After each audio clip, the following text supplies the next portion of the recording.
നമസ്കാരം, മലയാളി വാർത്തയിലേക്ക് സ്വാഗതം. പശ്ചിമേഷ്യയിൽ കൊടുമ്പിരി കൊണ്ട യുദ്ധത്തിന്റെ ആശങ്കയിലാണ് കേരളവും. രാജ്യത്ത് വീണ്ടും ലോക്ക്ഡൌൺ വരും എന്നുള്ള പ്രചാരണമൊക്കെ ഉണ്ടായിരുന്നു. എന്നാൽ അത് അടിസ്ഥാനരഹിതമാണ്. സംസ്ഥാന ജില്ലാ തലത്തിൽ കൺട്രോൾ റൂമുകൾ തുറക്കും, വിവരങ്ങൾ കൈമാറാൻ സംവിധാനം ഒരുക്കും എന്നുള്ള അറിയിപ്പുകൾ ഇപ്പോൾ വന്നിട്ടുണ്ട്. കഴിഞ്ഞ കുറച്ച് ദിവസങ്ങളായി രാജ്യത്ത് വീണ്ടും ലോക്ക്ഡൌൺ വരും എന്നുള്ള ഒരു പ്രചാരണം ശക്തമായിരിക്കെ രാജ്യത്ത് ലോക്ക്ഡൌൺ ഏർപ്പെടുത്തില്ല എന്ന് വ്യക്തമാക്കി കേന്ദ്ര സർക്കാർ. അടിസ്ഥാനരഹിതമായ അഭ്യൂഹങ്ങളിൽ ജനം വിശ്വസിക്കരുതെന്നും അവശ്യ വസ്തുക്കളുടെ ലഭ്യത കേന്ദ്ര സർക്കാർ ഉറപ്പാക്കുന്നുണ്ടെന്നും കേന്ദ്രം ആവർത്തിച്ചു. ഇന്ധന വിലക്കയറ്റം തടയാൻ പെട്രോളിന്റെ അധിക തീരുവ 10 രൂപ വെട്ടിക്കുറച്ചിട്ടുണ്ട്. ഡീസലിന്റെ അധിക തീരുവ എടുത്തുകളഞ്ഞു. കൃത്രിമ ക്ഷാമം സൃഷ്ടിച്ച് വില കൂട്ടുന്നവർക്കെതിരെ കർശന നടപടിയുണ്ടാകുമെന്നും മുന്നറിയിപ്പ് നൽകി. പ്രധാനമന്ത്രി വിളിച്ച മുഖ്യമന്ത്രിമാരുടെ യോഗത്തിലായിരുന്നു ഈ ഒരു തീരുമാനം. രാജ്യത്ത് ഉടൻ ഊർജ്ജ ലോക്ക്ഡൌൺ പ്രഖ്യാപിക്കുമെന്നുള്ള സമൂഹ മാധ്യമങ്ങളിലെ പ്രചാരണം ജനങ്ങൾക്കിടയിൽ വലിയ ആശങ്കയായ സാഹചര്യത്തിലാണ് കേന്ദ്ര സർക്കാർ നിലപാട് വ്യക്തമാക്കിയത്. ലോക്ക്ഡൌൺ ഏർപ്പെടുത്താനുള്ള ആലോചന പോലും ഇപ്പോൾ ഇല്ല. ഇത്തരം പ്രചാരണങ്ങളിൽ വിശ്വസിച്ച് ജനങ്ങൾ പരിഭ്രാന്തരാകരുത്. ഏത് സാഹചര്യത്തെയും നേരിടാൻ രാജ്യം സജ്ജമാണെന്നും കേന്ദ്ര പെട്രോളിയം മന്ത്രി ഹർദീപ് സിംഗ് പുരി പറഞ്ഞു. സ്വകാര്യ കമ്പനിയായ നയാര ഇന്നലെ പെട്രോളിനും ഡീസലിനും വില കൂട്ടിയതിന് പിന്നാലെ മറ്റ് കമ്പനികളും വില കൂട്ടുമെന്ന അഭ്യൂഹം ശക്തമായിരുന്നു. ഇത് തടയാനാണ് പെട്രോളിന്റെയും ഡീസലിന്റെയും അധിക എക്സൈസ് തീരുവ കേന്ദ്രം വെട്ടിക്കുറച്ചത്. എന്നാൽ ഇതുവഴി രാജ്യത്ത് പെട്രോളിന്റെയും ഡീസലിന്റെയും വില കുറയില്ല. ലഭ്യത ഉറപ്പാക്കാൻ ഡീസലിന്റെയും വിമാന ഇന്ധനത്തിന്റെയും കയറ്റുമതി തീരുവ കൂട്ടിയിട്ടുണ്ട്. ആഗോള പ്രതിസന്ധിയുടെ ബാധ്യത ജനങ്ങൾക്ക് നൽകാതെ കേന്ദ്ര സർക്കാർ നഷ്ടം സഹിക്കുകയാണെന്ന് കേന്ദ്ര ധനമന്ത്രി പറഞ്ഞു. കൃത്രിമ ക്ഷാമം ഉണ്ടാക്കിയാൽ കർശന നടപടിക്ക് സംസ്ഥാനങ്ങൾക്ക് നിർദ്ദേശവും നൽകി. പശ്ചിമേഷ്യൻ സംഘർഷം രൂക്ഷമായി തുടരുന്ന സാഹചര്യത്തിൽ രാജ്യം നേരിടുന്ന പ്രതിസന്ധികൾ ചർച്ച ചെയ്യാനായി പ്രധാനമന്ത്രിയുടെ നേതൃത്വത്തിൽ മുഖ്യമന്ത്രിമാരുടെ യോഗം ചേർന്നത്. സംസ്ഥാന ജില്ലാ തലത്തിൽ കൺട്രോൾ റൂമുകൾ തുറക്കും.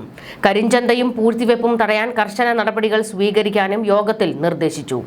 വ്യാപാര സാമ്പത്തിക സ്ഥിരത ഉറപ്പുവരുത്തുക, വിതരണ ശൃംഖല സംരക്ഷിക്കുക, ഊർജ്ജ സുരക്ഷ ഉറപ്പാക്കുക, ജനതാൽപര്യം മുൻനിർത്തി പ്രവർത്തിക്കുക തുടങ്ങിയ കാര്യങ്ങൾക്കാണ് മുൻഗണന നൽകേണ്ടതെന്നും യോഗത്തിൽ പറഞ്ഞു. കേന്ദ്രവും സംസ്ഥാനവും ഒരുമിച്ച് മുന്നോട്ടു പോകണം. നിരന്തരം സമ്പർക്കം ഉറപ്പാക്കണം. നിരന്തരം വിവരങ്ങൾ കൈമാറാൻ സംവിധാനം ഒരുക്കുമെന്നും യോഗത്തിൽ അറിയിച്ചു. കാർഷിക മേഖലയിൽ പ്രതിസന്ധി ഒഴിവാക്കാനും മുൻകൂട്ടി നടപടികൾ എടുക്കാനും നിർദ്ദേശം നൽകി. ഓൺലൈനിലെ വ്യാജ പ്രചരണങ്ങൾ തടയണം. അതേസമയം മുഖ്യമന്ത്രിമാരുടെ നിർദ്ദേശങ്ങൾക്ക് മോദി നന്ദി അറിയിക്കുകയും ചെയ്തു. വീഡിയോ കോൺഫറൻസിലൂടെയായിരുന്നു യോഗം ചേർന്നത്. ഒറ്റക്കെട്ടായി പ്രതിസന്ധിയെ നേരിടാനുള്ള ചർച്ചകൾ നടത്തുകയായിരുന്നു യോഗത്തിന്റെ അജണ്ട. പശ്ചിമേഷ്യൻ യുദ്ധം തീർത്ത ഊർജ്ജ പ്രതിസന്ധി തുടരുന്ന സാഹചര്യത്തിൽ ജനങ്ങൾ എന്തിനും തയ്യാറായിരിക്കണമെന്ന് പ്രധാനമന്ത്രി കഴിഞ്ഞ ദിവസം പാർലമെന്റിലെ പ്രസ്താവനയിലും പറഞ്ഞിരുന്നു. സംസ്ഥാനങ്ങളിലെ ഊർജ്ജ പ്രതിസന്ധി അടക്കം ചർച്ച ചെയ്യുന്നതിനായിട്ടായിരുന്നു മുഖ്യമന്ത്രിമാരുടെ യോഗം വിളിച്ചത്. ഹോട്ടലുകളിലും റെസ്റ്റോറന്റുകളിലും ഭക്ഷണ ബില്ലിനൊപ്പം LPG ചാർജ് അല്ലെങ്കിൽ ഗ്യാസ് സർചാർജ് എന്ന പേരിൽ അധിക തുക ഈടാക്കരുതെന്ന് കേന്ദ്രം ഇതിനകം നിർദ്ദേശിച്ചിട്ടുണ്ട്. ഇത്തരം ചെലവുകൾ ഭക്ഷണ സാധനങ്ങളുടെ വിലയിൽ തന്നെ ഉൾപ്പെടുത്തണമെന്നും മെനുവിൽ കാണിക്കുന്ന വില തന്നെയായിരിക്കണം അന്തിമ വിലയെന്നാണ് നിർദ്ദേശം. പശ്ചിമേഷ്യയെ മുൾമുനയിൽ നിർത്തി ഇറാന്റെ ആണവ കേന്ദ്രങ്ങൾ ലക്ഷ്യമിട്ട് ഇസ്രയേലിന്റെ വൻ മിസൈൽ ആക്രമണമാണ് നടക്കുന്നത്. ഊർജ്ജ കേന്ദ്രങ്ങളെ ആക്രമിക്കില്ലെന്ന അമേരിക്കൻ പ്രസിഡന്റ് ഡൊണാൾഡ് ട്രംപിന്റെ ഉറപ്പ് ലംഘിച്ചുകൊണ്ടാണ് ഇസ്രയേലിന്റെ ഈ ഒരു നീക്കം.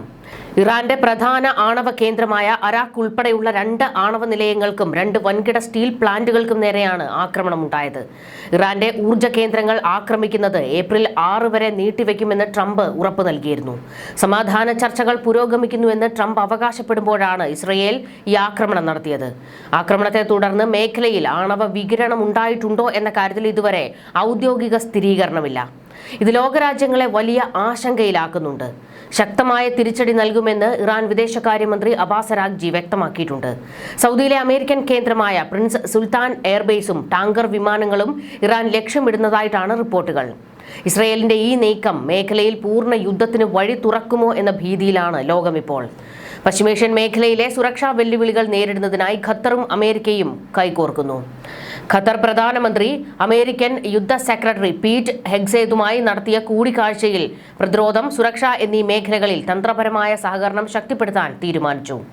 മേഖലയിലെ നിലവിലെ വെല്ലുവിളികൾ നേരിടുന്നതിനായി ഖത്തർ പ്രധാനമന്ത്രിയും അമേരിക്കൻ യുദ്ധ സെക്രട്ടറിയും ചേർന്ന് സംയുക്തമായി പ്രവർത്തിക്കാനാണ് ധാരണ. പ്രതിരോധ സഹകരണം വർദ്ധിപ്പിക്കുന്നത് സംബന്ധിച്ച് ഇരുവരും ചർച്ച നടത്തി. അതേസമയം ഇസ്രയേൽ സൈന്യത്തിൽ രൂക്ഷമായ ക്ഷാമമുണ്ട് എന്ന സൈനിക മേധാവിയുടെ മുന്നറിയിപ്പ് വലിയ രാഷ്ട്രീയ ചർച്ചകൾക്ക് വഴിവെച്ചിരിക്കുകയാണ്. ഇസ്രയേൽ സൈനികർ അതിശക്തമായ ക്ഷീണത്തിലാണെന്നും സൈന്യത്തിലെ ആൾക്ഷാമം ഉടൻ പരിഹരിച്ചില്ലെങ്കിൽ വലിയ തകർച്ചയാകും ഫലമെന്നും സൈനിക മേധാവി മുന്നറിയിപ്പ് നൽകി. സൈനിക മേധാവിയുടെ മുന്നറിയിപ്പ് അതീവ ഗുരുതരമാണെന്ന് ഇസ്രയേൽ പ്രതിപക്ഷ നേതാവ് പ്രതികരിച്ചു. നിലവിലെ ഭരണകൂടത്തിന്റെ പരാജയമാണിതെന്നും ഇസ്രയേൽ പ്രതിപക്ഷം കുറ്റപ്പെടുത്തി. US അന്വേഷണ ഏജൻസിയായ FBI-യുടെ ഡയറക്ടർ കാഷ് പട്ടേലിന്റെ സ്വകാര്യ ഇമെയിലിൽ ഇറാൻ ബന്ധമുള്ള ഹാക്കർമാർ നുഴഞ്ഞുകയറി. ഇമെയിലിലെ രേഖകളും ഡയറക്ടറുടെ ഫോട്ടോകളും ഹൻസാല ഹാക്ക് ടീം പുറത്തുവിട്ടു. കാഷ് പട്ടേലിന്റെ ഇമെയിൽ ഹാക്ക് ചെയ്തെന്നും പുറത്തുവിട്ട രേഖകൾ ആധികാരികമാണെന്നും US അധികൃതർ സ്ഥിരീകരിച്ചു. പലസ്തീൻ അനുകൂലമെന്ന് സ്വയം വിശേഷിപ്പിക്കുന്ന ഹൻസാലയ്ക്ക് ഇറാൻ സർക്കാരുമായി ബന്ധമുണ്ടെന്നാണ് പാശ്ചാത്യ ഏജൻസികളുടെ കണ്ടെത്തൽ. കഴിഞ്ഞ മാസം US-ലെ മിഷിഗൺ ആസ്ഥാനമായ മെഡിക്കൽ സർവീസ് കമ്പനിയുടെ വെബ്സൈറ്റിലും ഹൻസാല നുഴഞ്ഞുകയറിയിരുന്നു. അതേസമയം പശ്ചിമേഷ്യയിൽ യുദ്ധം കൊടുമ്പിരി കൊള്ളുന്നതിനിടെ ഇസ്രയേലിന് നേരെ വിക്ഷേപിച്ച ബാലിസ്റ്റിക് മിസൈലുകളിൽ ഇന്ത്യ ഉൾപ്പെടെയുള്ള രാജ്യങ്ങൾക്ക് നന്ദി രേഖപ്പെടുത്തി ഇറാൻ. പ്രതിസന്ധി ഘട്ടത്തിൽ ഇറാനോട് ഐക്യദാർഢ്യം പ്രഖ്യാപിച്ച രാജ്യങ്ങളിലെ ജനങ്ങൾക്കാണ് മിസൈലുകളിൽ സന്ദേശം എഴുതി ഇറാൻ സൈന്യം നന്ദി പ്രകടിപ്പിച്ചത്. മുംബൈയിലെ ഇറാൻ കോൺസുലേറ്റിന്റെ ഔദ്യോഗിക X അക്കൗണ്ടിലാണ് ഇതിന്റെ ചിത്രങ്ങൾ പങ്കുവച്ചിരിക്കുന്നത്. ഇന്ത്യൻ ജനതയ്ക്ക് നന്ദി എന്നാണ് ഒരു മിസൈലിൽ എഴുതിയിരിക്കുന്നത്. ഇന്ത്യക്ക് പുറമെ സ്പെയിൻ, പാകിസ്ഥാൻ, ജർമ്മനി തുടങ്ങിയ രാജ്യങ്ങളിലെ ജനങ്ങൾക്കും സമാനമായ രീതിയിൽ നന്ദി അറിയിച്ചുകൊണ്ടുള്ള കുറിപ്പുകൾ മറ്റ് മിസൈലുകളിലും ഉണ്ട്. ഇറാൻ എയ്റോസ്പേസ് ഫോഴ്സിലെ ഉദ്യോഗസ്ഥർ മിസൈലുകൾ വിക്ഷേപിക്കുന്നതിന് തൊട്ടു മുൻപായി അവയിൽ മാർക്കറുകൾ ഉപയോഗിച്ച് സ്വന്തം കൈപ്പടയിൽ സന്ദേശങ്ങൾ എഴുതുന്നതിന്റെ വീഡിയോ സമൂഹമാധ്യമങ്ങളിൽ പ്രചരിക്കുന്നുണ്ട്. ഹോർമുസ് കടലിടുക്കിലൂടെ ചരക്ക് കപ്പലുകൾ ഇറാൻ സേനാ വിഭാഗമായ റവല്യൂഷണറി ഗാർഡിന്റെ അനുമതിയോടെ മാത്രം കടത്തിവിടുന്ന സംവിധാനത്തിലേക്ക് ഇറാൻ കടന്നു എന്നുള്ള റിപ്പോർട്ടും പുറത്തുവരുന്നു. കപ്പലുകളിൽ നിന്ന് പണം ഈടാക്കിയെന്നും ആക്ഷേപം ശക്തമാണ്. സുരക്ഷാ പരിശോധനയ്ക്ക് ശേഷം മാത്രം കപ്പലുകൾ കടത്തിവിടുന്ന സംവിധാനം ഏർപ്പെടുത്തിയതായി ഇറാൻ ഐക്യരാഷ്ട്ര സംഘടനയുടെ സമുദ്ര ഗതാഗത അതോറിറ്റിയായ ഇന്റർനാഷണൽ മാരിടൈം ഓർഗനൈസേഷനെ അറിയിച്ചിരുന്നു. കപ്പൽ സുരക്ഷ ഉറപ്പുവരുത്താനുള്ള മുൻകരുതൽ നടപടിയാണിതെന്നും വിശദീകരിച്ചു. ഇതിനായി ചരക്ക് കപ്പലുകൾ ഇറാന്റെ സമുദ്ര മേഖലയിൽ പ്രവേശിച്ച് സേനയുടെ അനുമതി വാങ്ങിയ ശേഷമാണ് ഹോർമുസ് കടലിടുക്കിലേക്ക് തിരിയേണ്ടത്. ടോൾ ബൂത്തിന് തുല്യമായ ഒരു സമ്പ്രദായമാണ് ഇപ്പോൾ അവിടെ ഉടലെടുത്തിരിക്കുന്നത്. യുദ്ധം ആരംഭിച്ചതിന് ശേഷം ഹോർമുസ് കടലിടുക്ക് വഴിയുള്ള രാജ്യാന്തര ഗതാഗതം 90% കുറഞ്ഞിരിക്കുകയാണ്. വലിയൊരു പ്രതിസന്ധിയിലേക്കാണ് കാര്യങ്ങൾ എത്തിയിരിക്കുന്നത്. ഈ യുദ്ധം എത്രയും വേഗം അവസാനിപ്പിക്കണം എന്നുള്ള ആവശ്യമാണ് ഇപ്പോൾ ശക്തമായിക്കൊണ്ടിരിക്കുന്നത്. ഇറാന്റെ ആക്രമണത്തിനെതിരെ UAE, Kuwait, Bahrain, Saudi, Qatar, Jordan എന്നീ രാജ്യങ്ങൾ വീണ്ടും സംയുക്ത പ്രസ്താവന ഇറക്കിയിട്ടുണ്ട്. യുദ്ധം അവസാനിപ്പിക്കുന്ന കരാറിൽ ഗൾഫ് രാജ്യങ്ങളെയും പങ്കാളികളാക്കണമെന്ന് GCC secretary general Jasim Al Budaiwi ആവശ്യപ്പെട്ടു. ഇറാനുമായുള്ള യുദ്ധത്തിനായി ഇതുവരെ 850 ടോമഹോക്ക് ക്രൂസ് മിസൈലുകൾ US സൈന്യം ഉപയോഗിച്ചുവെന്നാണ് റിപ്പോർട്ടുകൾ. ഇത്രയും മിസൈലുകൾ ഉപയോഗിക്കേണ്ടി വന്നതിൽ പെന്റഗണിൽ തന്നെ ആശങ്കയുണ്ട് എന്നും US മാധ്യമമായ വാഷിംഗ്ടൺ പോസ്റ്റിന്റെ റിപ്പോർട്ടിൽ പറയുന്നു. ന്യൂസ് ഡെസ്ക്, മലയാളി വാർത്ത.